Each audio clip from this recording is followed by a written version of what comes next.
Setelah sukses memenangkan Gibran Raka Buming Raka pada Pilpres 2024, kini keluarga Presiden Jokowi siap bertarung di Pilkada Serentak 2024. Menantu Presiden Jokowi, Bobi Nasution, bertarung di Pilgub Sumut. Sementara putra bungsu Jokowi, Kaisang Pangarep, akan berkompetisi di Pilgub Jakarta. Sejumlah pihak menuding Presiden Jokowi ikut cawe-cawe dalam Pilkada 2024.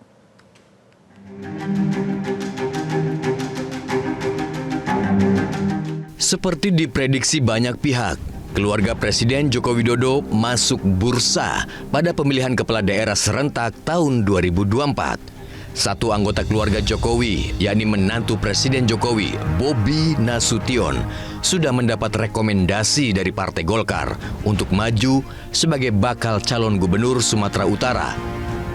Ketua Umum Partai Golkar Erlangga Hartarto mengklaim 5 parpol termasuk Golkar sudah sepakat mengusung Bobi untuk bertarung merebut kursi Sumut 1. Sumatera Utara dan telah mendapatkan dukungan dari beberapa partai termasuk dari Partai Golkar. Untuk itu saya minta Pak Doli untuk menyerahkan surat dukungan Partai Golkar. Wakil Gubernur Sumatera Utara Musa Rajeksa yang juga ketua Partai Golkar Sumut dan semula hendak maju sebagai Cagup Sumut tidak mampu menahan laju Bobi Nasution yang saat ini menjabat wali kota Medan untuk menjadi calon gubernur Sumut. Bobi yang kini telah menjadi anggota Partai Gerindra yakin akan mampu beradu gagasan melawan kandidat lainnya. Ya makin saya sampaikan ya makin banyak yang nama-nama, makin banyak personal yang mau maju, makin banyak calon yang mau maju, bagus karena kan ini bukan tentang personalnya, bukan tentang siapa-siapa saja orangnya, tapi tentang gagasan. Berarti Mas pede ya melawan nama-nama besar itu? Ya PD-nya kan harus lihat gagasannya ya. Yang saya bilang tadi bukan personalnya, bukan siap melawan si A, si B, bukan. Tapi kita nanti kan tarung gagasan. Satu lagi keluarga Presiden Jokowi yang siap maju pada pilkada adalah Kaisang Pangarep. Ketua Umum Partai Solidaritas Indonesia atau PSI ini digadang-gadang akan maju sebagai bakal calon Wagub Jakarta. Putra bungsu Presiden Jokowi ini semakin yakin menuju kursi Jakarta 1 setelah putusan Mahkamah Agung mengubah ketentuan syarat umur Cagup Cawagup. Putusan MA ini telah ditindaklanjuti dalam peraturan KPU sehingga Kaisang tidak lagi terhalang usia minimal 30 tahun. Saat ini yang mengemuka, Kaisang hendak dipasangkan sebagai wakil dari Ridwan Kamil pada Pilgub Jakarta.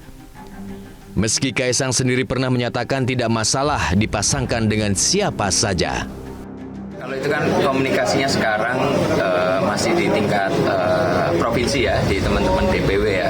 Ya tapi kalau saya ditanya siap atau enggak, itu harus siap. Kalau dengan Pak Ridwan Kamil gimana Mas? Ya? Kalau udah pasangan dengan Pak Ridwan Kamil kan itu kan siap juga. Saya balik lagi, ini namanya politik, kita ya nggak masalah kok pasangan dengan siapa.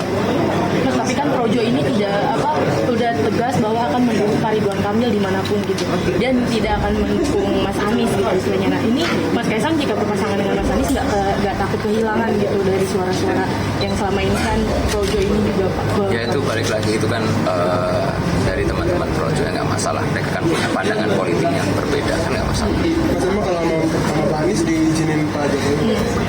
Ya mau saya perlu izin. Saya ketua umum, saya ada kursi di sini. Beda dong. Kalau Kaisang maju sebagai calon gubernur ya, saya kira juga relatif kompetitif. Karena sekali lagi lah Kaisang ini adalah bagian dari kekuasaan saat ini. Kaisang itu adalah sebagai representasi dari politiknya Pak Jokowi yang dinilai punya kekuatan luar biasa, punya resource dan SDM luar biasa untuk memenangkan pertarungan. Jadi sekalipun Kaisang popularitas dan elektabilitasnya tidak muncul secara signifikan di Jakarta, karena mesin politiknya solid, didukung oleh Pak Jokowi, didukung oleh partai-partai pendukung Prabowo dan Gibran, bukan tidak mungkin Kaisang yang semula tidak dikenal oleh publik, dia perlahan akan menjadi sosok yang cukup serius untuk menantang Anies Baswedan. Jadi dua orang ini yang paling mungkin. Makanya kalau dihitung rata-rata secara umum, Kaisang dengan Anies itu nggak cocok DNA politiknya. Justru yang cocok itu Kaisang dengan Ridwan Kamil, karena dianggap mewakili kubu kepentingan politik pemerintah. Ketua DPP PDI Perjuangan Jarod Saiful Hidayat menuding masuknya Bobi dan Kaisang dalam bursa pilkada mengindikasikan bahwa Presiden Jokowi ikut cawe-cawe pada pilkada serentak 2024. Namun tudingan ini dibantah partai pendukung Presiden Jokowi. Wakil Ketua Umum Partai Gerindra, Habibur Rahman mengatakan, tudingan bahwa Presiden Jokowi ikut cawe-cawe pada pilkada serentak yang akan digelar pada bulan Oktober 2024 mendatang merupakan hal yang tidak mendasar. Rakyat memutuskan bahwa yang disebut cawe-cawe ternyata mendapat dukungan terbesar. Ya, yang nuding-nuding cawe-cawe ternyata kayak baterai handphone. Ya kan? Itu kan bentuk hukuman rakyat kepada orang yang menuding cawe-cawe. Bukan institusinya ya, pada orang-orang yang menuding cawe-cawe. Rakyat sudah menghukum mereka. Apakah sekarang ingin mengulangi kesalahan yang sama? Ya silahkan, monggo. Dan secara hukum, ya berbagai putusan Mahkamah Konstitusi, termasuk putusan Mahkamah Konstitusi sengketa Pilpres nomor 1 dan 2 jelas yang menyebutkan tidak ada cawe-cawe. Tudingan cawe-cawe Presiden Jokowi sebelumnya juga sempat mengemuka menjelang penyelenggaraan Pilpres 2024 lalu. Pada Pilpres ini, putra sulung Jokowi, Gibran Rakabuming Raka, sukses memenangi pemilu bersama Prabowo Subianto. Pada Pilkada 2024 ini, keluarga Presiden Jokowi kembali akan bertarung. Kaisang, yang kemungkinan akan berpasangan dengan Ridwan Kamil, bakal bertarung pada Pilgub Jakarta berhadapan dengan Anies Baswedan. Sedangkan di Pilgub Sumut, menantu Jokowi, Bobi, kemungkinan akan berhadapan dengan Edi Rahmayadi atau Basuki Cahayapurnama alias Ahok. Jelajahi cara baru mendapatkan informasi. Download Metro TV Extend sekarang.